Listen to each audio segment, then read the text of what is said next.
안녕하세요. 오늘은 다낭에 온 지 벌써 4일차 되었습니다. 저는 이 호텔에서 3일만 숙박을 계획했기 때문에 오늘 이 조식을 마지막으로 정든 이 호텔을 떠나서 새로운 숙소로 옮기려고 합니다. 그래서 마지막 식사답게 뽕을 뽑아 보겠습니다.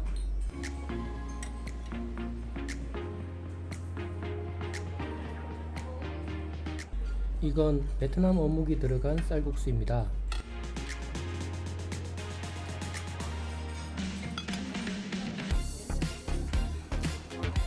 나중에 한 사실이지만 이 요거트는 이 호텔의 여사장님께서 직접 만든 거라고 합니다.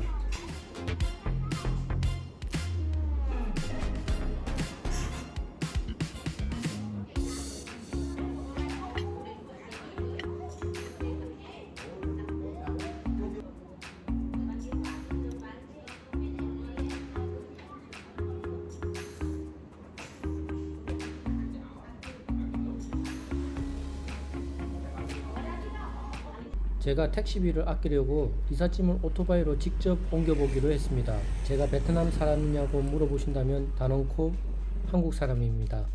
새로 옮긴 아파트인데요. 사실 밤에 소음 때문에 잠을 자기 힘들어서 다음날 다른 숙소로 바로 옮겼습니다. 다행히 건물주분이 호텔 건물을 여러 개 소유하고 계셔가지고 쉽게 또 다른 집을 구할 수 있었습니다. 오늘은 이전 호텔 사장님 가족과 점심 식사를 하러 왔습니다. 제가 베트남에 있는 동안 이분들하고는 굉장히 오랫동안 연락을 하고 지낼 것 같아요. 이 집은 소고기를 파는 집입니다.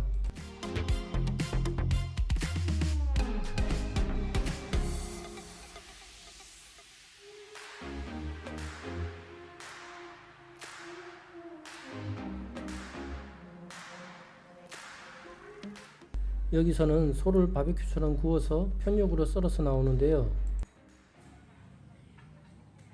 야채랑 저 동그랗게 생긴 과자 같은 게 기본으로 나오는 것 같습니다. 문제는 저 소스입니다. 한국의 젓갈과 비슷한 맛인데 저는 호기심에 먹긴 했지만 굉장히 현지인의 맛이 많이 납니다. 우리나라의 족발 먹는 방식과 굉장히 비슷합니다. 고기를 소스에 찍어서 라이스 페이퍼에 싸서 드시면 됩니다. 전 베트남어를 할 줄 몰라서 혼자서는 이런 가게를 올 수도 없고 어떤 메뉴를 시켜야 되는지 어떻게 주문하는지도 잘 모릅니다. 빨리 이런 생활에서 벗어나서 스스로 뭔가를 할 수 있는 사람이 되고 싶습니다. 베트남 맥주가 한국 맥주보다 더 맛있다고 칭찬도 해줍니다. 실제 현지인이 먹는 방식입니다. 우리나라 쌈과 참 비슷하죠?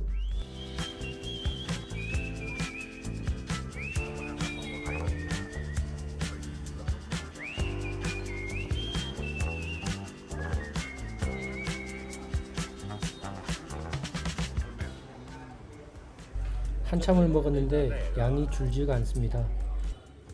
이번엔 우족탕이 나왔습니다.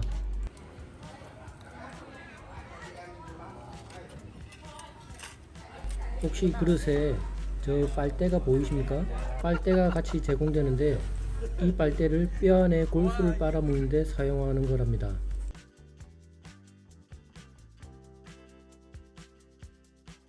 저도 골수를 먹긴 하지만 빨대로 빨아먹긴 처음인데요. 솔직히 문화 충격 아닌가요?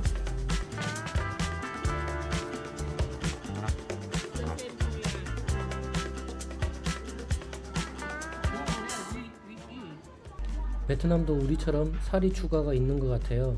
우리나라는 밥을 넣어서 말아 먹지만 베트남에서는 쌀국수를 넣어 먹습니다. 우족탕에 같이 넣어 드시면 아주 맛있습니다. 맛이 우리나라 갈비탕과 아주 비슷합니다. 사실 베트남도 우리처럼 국물을 먹는 문화라고 합니다.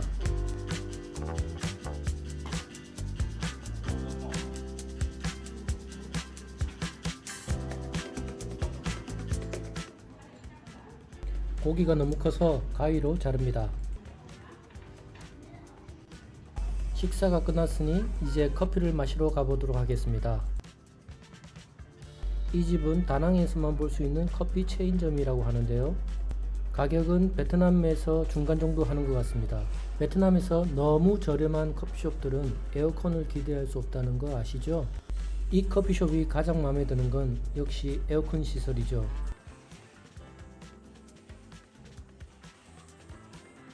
전 한국에서도 이런 데 오면 메뉴를 고르는 게 참 힘듭니다. 근데 또 저에게 뭘 마실 거냐고 물어보네요. 전 베트남 커피숍에 처음 와보는데요. 그래서 전 계란 커피를 주문해 봤습니다.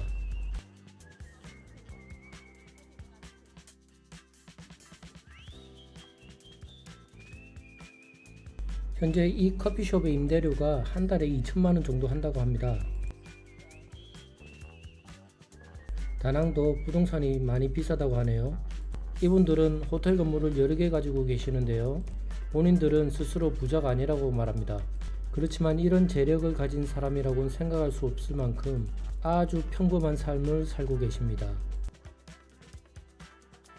여사장님은 자기 건 콜드브루라고 얘기를 합니다. 그래서 저도 한국에서 그게 꽤 유행이라고 맞장구 쳐줬습니다. 한국에서 전 믹스 커피만 마시지만 괜히 커피숍 많이 다녀본 사람처럼 말해봅니다. 이게 베트남에서만 볼 수 있다는 계란 커피입니다.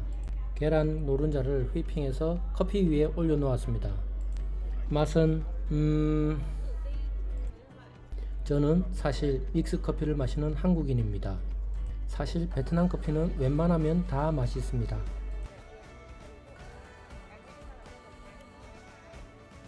참 한국과 다르게 여기는 밖으로 나가실 때 음료수 컵을 테이블 위에 그대로 놓고 가셔도 됩니다. 우리나라에서는 상상도 할 수 없는 서비스죠. 오늘도 외국인이 현지인과 보내는 행복한 베트남의 하루였습니다. 시청해 주셔서 대단히 감사합니다.